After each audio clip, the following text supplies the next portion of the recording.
Ini kertas ajaib. Apa saja yang saya lukis akan jadi kenyataan.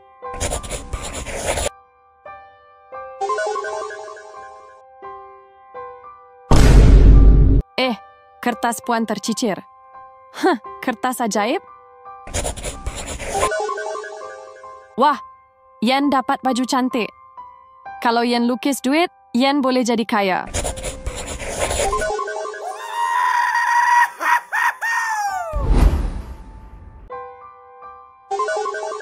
Saya mesti ambil balik kertas ajaib tu. Kalau tidak, perkara buruk boleh berlaku. Seronoknya kertas ajaib ni. Hei budak, pulangkan balik kertas ajaib saya. Tak boleh. Kertas ni sudah jadi milik Yen. Saya akan kejar awak sampai dapat. Tolong saya. Ada orang lemas. Terima kasih sebab selamatkan saya.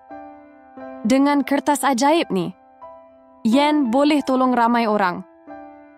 Awak lapar ke? Nah, Yen lukiskan makanan untuk awak. Awak sakit ke?